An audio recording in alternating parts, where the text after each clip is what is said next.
सभी श्रोता साथियों को संबोधि श्री का जय जिनेन्द्र नमस्कार। आत्मानंदी अनंत सिद्ध अरिहंत आचार्य श्री उपाध्याय जी लोक विराजित साधु साध्वीगण सारे संयम सुशोभित श्री हाथों को जोड़ मान मोर वंदन करती हूँ मैं अहर्निशम संबोधि करो प्रदान प्रभु कृपालु पापों का कर सकूं हनन पापों को कर सकूं शमन। पंच परमेष्ठी भगवंतों को सभी गुरुदेव को मेरा हृदय की अनन्य आस्था सहित भाववंदन। साथियों, हम बात कर रहे हैं अभी किसकी? राग की। राग कैसा भयंकर है और कितने कर्मों का बंध करवाता है।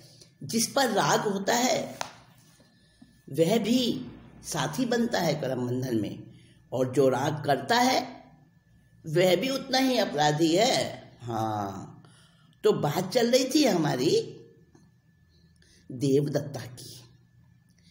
श्रीदेवी देवदत्ता की सास राजमाता सोई हुई है और देवदत्ता जो पुष्प नंदी की पत्नी है, रानी है, और पूर्व भाव में वो किसका जीव है? याद आया आपको? सिंहसेन का। हाँ, सिंहसेन का जीव है वो। तो वो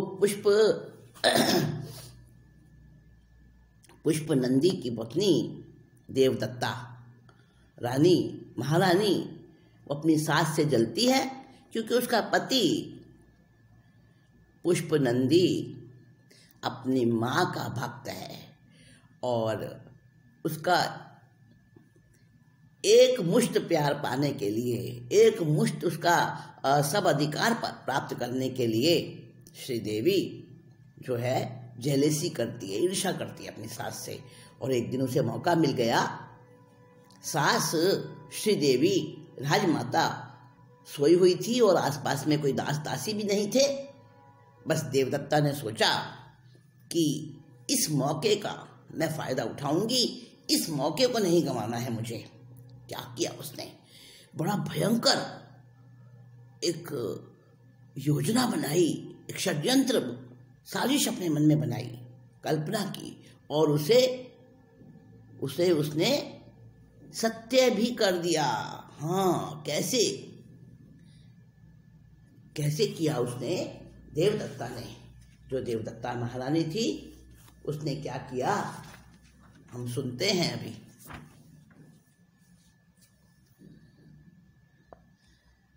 एक उसने क्या किया, आसपास देखा और लोहे का डंडा दिख गया उसको।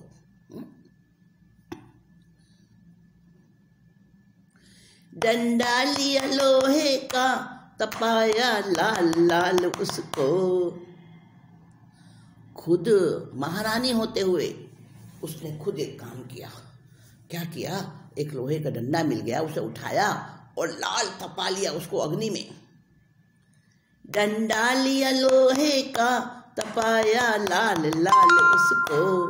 गुप्तांग में श्रीदेवी के दत्ता ने डाला उसको। तड़प तड़प कर प्राण त्यागे उसने। सुनो कैसे कार्य किए देवदत्ता ने।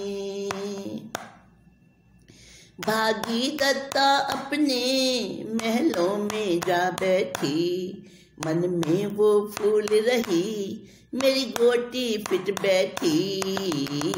छिप ना सका कुकर्म जान लिया भूप ने, जान लिया स्वामी ने, सुनो कैसे कष्ट सहे पुष्प नंदी ने।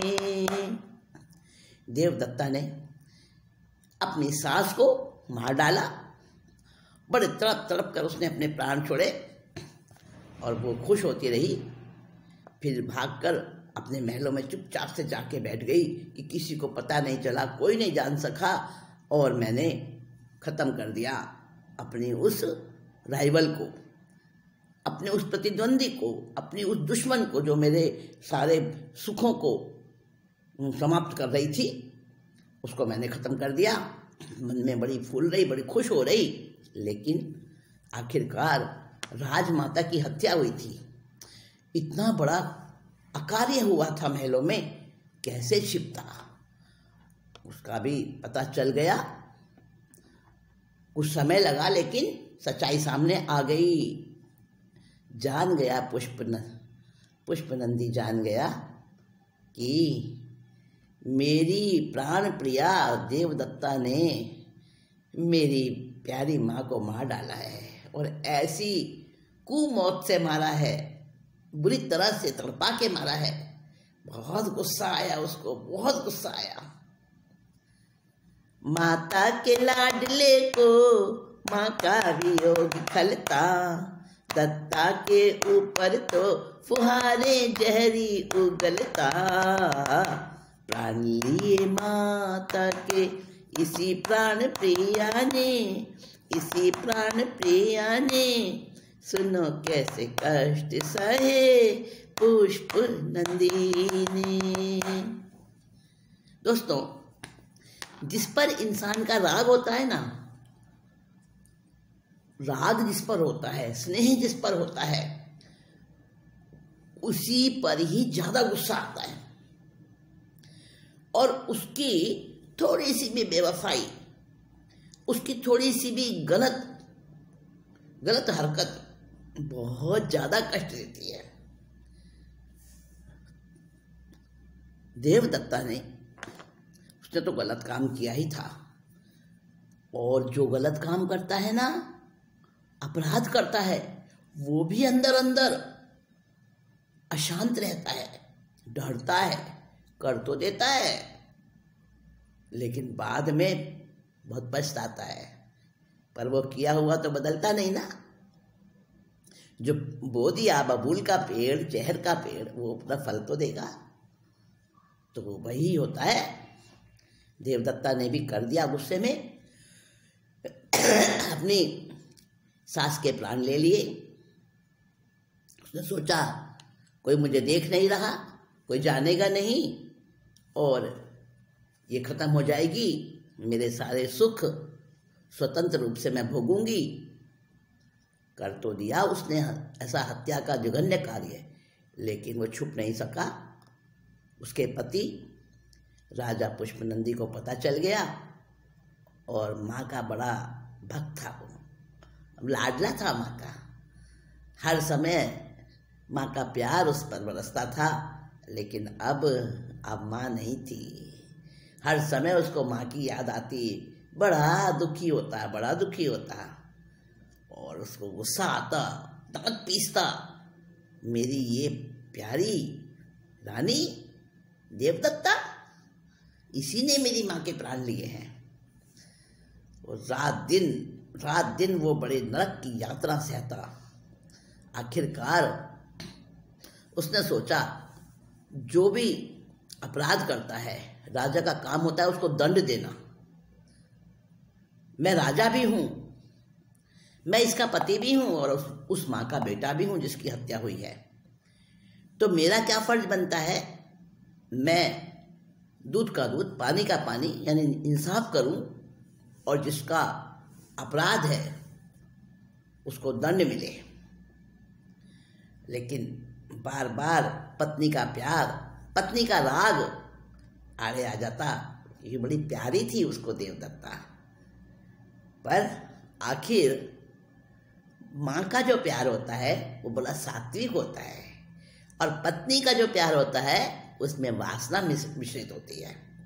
सात्विक प्यार की जीत हुई, माँ के ममत्व की, माँ के शुद्ध वात्सल्य की जीत हुई, और उस अंदर की आत्मा ने फैसला दिया माँ के पक्ष में।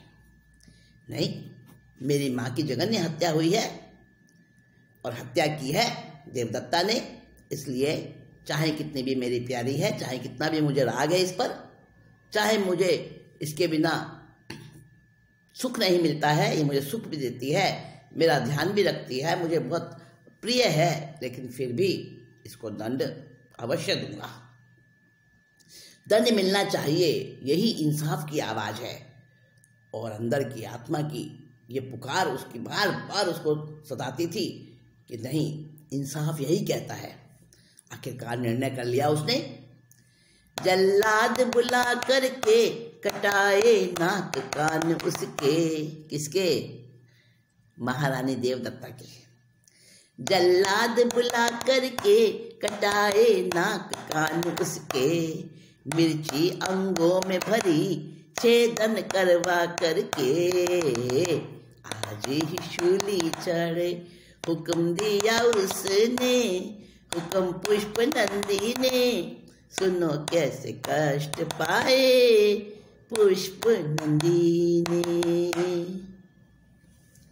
जल्लाद को बुलाया पुष्प नंदी ने, राजा था वो, और महारानी देवदत्ता को दंड देने का निर्णय सुना दिया कि इसके नाक कान काटे जाए, इसके अंगों में मिर्चें भरी जाए, अंग छेदन करवा दिए जाए, उनमें फिर नमक मिर्च भरे जाए, और आज ही इसको शूली पे चढ़ा दिया जाए, फांसी का हुक्म। संग ढोल नगाड़ों के पिटती हुई कोड़ों से, देवदत्ता को देखा है तुमने भरे हो करुणा से, हालत बनाई ऐसी उसने अपने आप ने, उसने अपने आप ने, सुनो कैसे कष्ट सहे पुष्प नंदी ने। सुन के सारा वर्णन गौतम कहे राग बुरा, श्रीसेन के भव का दंड नरक में भोग के जीना भरा, राग के वश बांधे क्रूर कर्म उसने, क्रूर कर्म उसने, सुनो कैसे कष्ट पाए पुष्प नंदी ने। अब राजा पुष्प नंदी ने जल्लाद बुलाए, नाक कान कटवाए, अंगों में उसके तलवारें घुसा घुसा के, चूरे घुसा घुसा के उनके अंग भंग छेदन करवाए देवदत्ता के, और फिर उनमें मिर्च नमक भरे गए। तड़पती वो उसको देख देख के कहा, ऐसे ही मेरी माँ तड़पी थी, तूने मेरी माँ को कैसे मारा है? और हुक्म दिया, इसको चढ़ा दो शूली पे। देखिए कितना राग था देवदत्ता के ऊपर पुष्पनंदी का, पर उसको दंड देना था ना, उसने काम भी तो ऐसे ही किया था। और कौन सुना रहे हैं ये सारा किस्सा?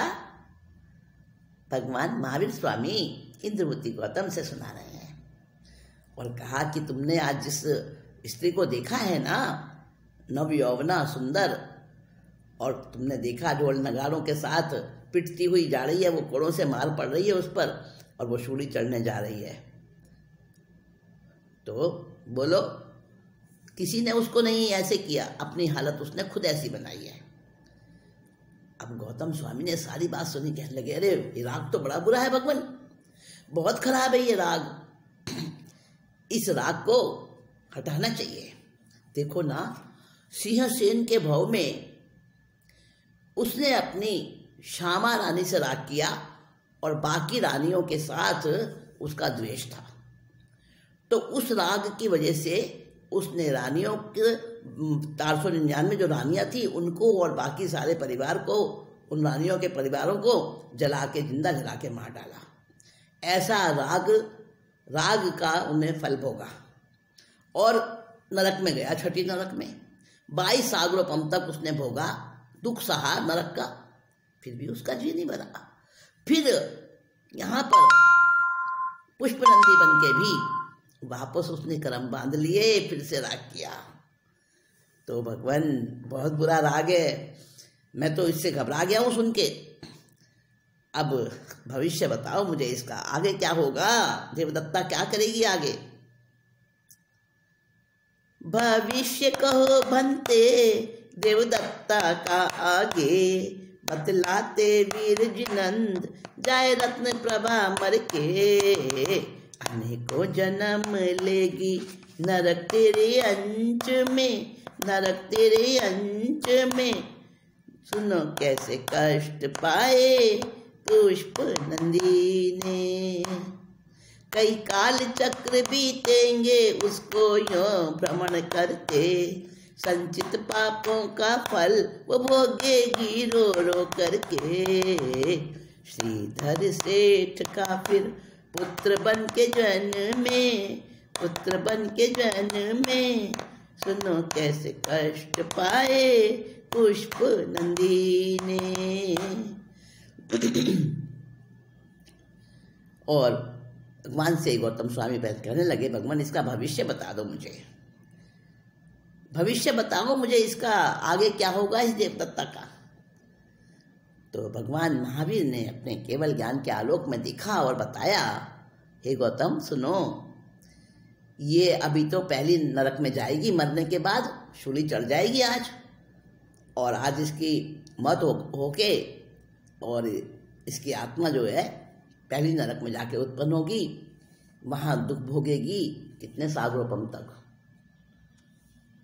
पहली नरक की कितनी स्थिति है, 1 सागरोपम की, वहाँ ये नरक भोगेगी, नरक के दुख भोगेगी। वहाँ से निकलकर बहुत सारे त्रियंचों में, बहुत बार नरकों में, फिर त्रियंच, फिर नरक, फिर त्रियंच, फिर नरक, अनेकों अनेकों जन्म इस तरह से नरक और त्रियंच के करेगी। और ऐसे करते करते कई काल चक्र बीत जाएंगे। काल चक्र, एक उत्सर्पणी के 6 आरे और अवसर्पणी के 6 आरे, यानी दोनों को मिला के एक काल चक्र होता है। कई काल चक्र बीत जाएंगे। ऐसे ही उसको नरक त्रियंच के, जनक त्रियंच के परिभ्रमण भव करते करते बड़े रोएगी, बड़ी परेशान होगी। इंसान कहता है, हाय हाय मुझे इतने कष्ट मिल रहे हैं, मैंने क्या किया था, पर उसे याद नहीं आता कि तूने क्या किया था। फल तो भोगना पड़ता है ना। तो वो ऐसे बड़े रो रो के अपने फल को, पापों के फल भोगेगी।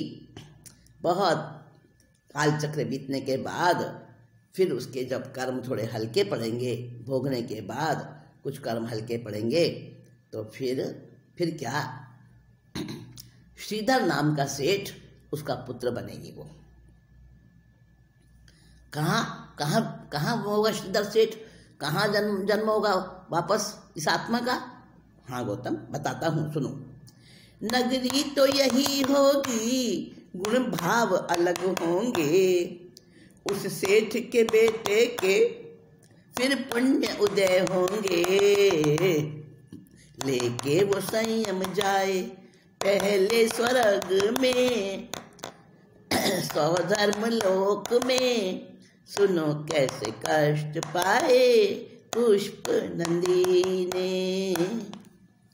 गौतम सुनो, जब श्रीधर सेठ के यहाँ जन्मेगा ना, नगरी यही होगी, जो आज नगरी है, नगरी यही होगी। लेकिन नगरी यही होने पर भी राजा कोई और होगा, नागरिक कोई और होंगे। नगरी के सारे मतलब गुण भाव सब अलग होंगे नगरी के। नगरी यही जरूर होगी, पर सब कुछ बदला हुआ होगा। तो वहाँ एक श्रीधर नाम का सेठ होगा, उसका पुत्र बन के ये देवदत्ता का जन्म होगा, बहुत दुख भोगने के बाद। फिर वो सेठ का बेटा बड़े लाड प्यार से पलेगा, और उसके पुण्यों का उदय होगा। तो फिर वो संयम लेगा, दीक्षा लेगा, अच्छे से पालन करेगा दीक्षा का, निरतिचार निर्दोष, और उसके बाद पहले देवलोक में जन्म होगा उसका। आगे क्या होगा भगवान सुनो। महाविदेह में जन्मेगा, फिर मुक्ति पाएगा, उस राग के दल दल से योनि खुद को निकालेगा। अव्याबाद संबोधि रहे परमानंद में, रहे परमानंद में, सुनो कैसे कष्ट पाए पुष्प नंदी ने। फिर वो सेठ का बेटा जो दीक्षा लेता है पहले स्वर्ग में उत्पन्न हो जाएगा और पहले स्वर्ग के बहुत सुखों को भोगेगा और फिर उसके बाद में महाविद्य क्षेत्र में जन्म लेगा देवता की आयु पूरी करके। फिर वो महाविद्य क्षेत्र से मुक्ति को पाएगा, संयम लेके मुक्त सिद्ध बनेगा, मुक्त हो जाएगा और राग की दलदल से तब वो निकल पाएगा। देखो देखो देखो साथियों, कितने कितने जन्म दुख पाए राग के कारण। मत करना ये राग, अरे किया नहीं जाता, खुद से हो जाता है ना। पर सावधान तो रह सकते हैं ना, उस राग के वश होकर मोह में मत पड़ना, आसक्ति में मत पड़ना। राग को भी हल्का करने की कोशिश करना, बढ़ाकर उसको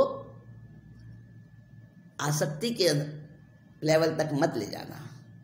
इतना तो हमें सावधानी जरूर रखनी होगी। उस देवदत्ता के जीव ने भी सावधानी रखी और सिंहसेन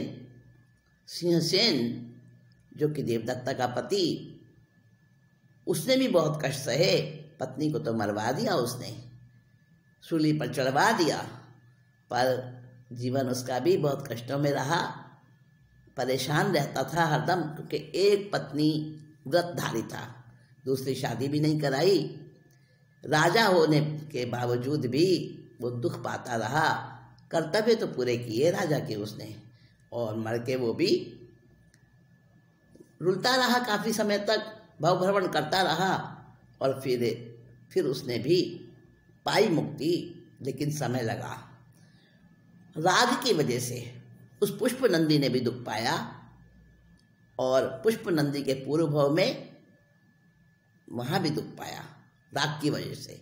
वहाँ कर्म बांधे और कर्म बांध के देवदत्ता बन के उसने उन कर्मों को भोगा। सिंहसेन के भव में कर्म बांधे, देवदत्ता बन के कर्मों को भोगा, और भी कर्म बांधे नए नए और भोगता भी रहा। तो साथियों, ये राग ऐसे ही खेल खिलाता है, ऐसे ही कर्म के बंधन कराता है।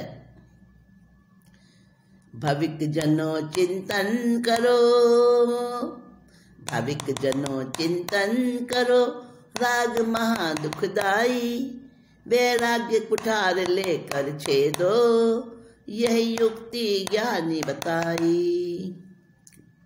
साथियों, इस राग को कैसे खत्म करना? वैराग्य का कुठार लेकर, वैराग्य की कुल्हाड़ी लेकर, वैराग्य का हथियार लेकर इस राग को खत्म करना है। वैराग्य, राग को मारने का, राग को हटाने का साधन है वैराग्य। क्या होता है वैराग्य? कैसे प्राप्त होता है वैराग्य? हाँ, जिन्होंने राग किया उन्होंने कैसे कैसे फल पाए देख चुके हैं, सुन चुके हैं हम। और राग से क्या होता है, जो इंसान स्नेह आसक्ति करता है, राग करता है, तो उससे उसको अगले जन्म में बहुत कष्ट भोगना पड़ता है। और जब उस वैराग्य का उदय होता है, अच्छे कर्मों का, शुभ कर्मों का भाग्य उदय आता है, तब वैराग्य के भाव मन में आते हैं और वो वैराग्य राग को काटने वाला है, उसको हटाने वाला है। तो साथियों, वैराग्य के बारे में हम फिर बैठेंगे, फिर सुनेंगे और उस मीटिंग में हम वैराग्य की बात करेंगे नेक्स्ट मीटिंग में। और तब तक के लिए संबोधि श्री चलती है। नमस्कार, जय जिनेन्द्र।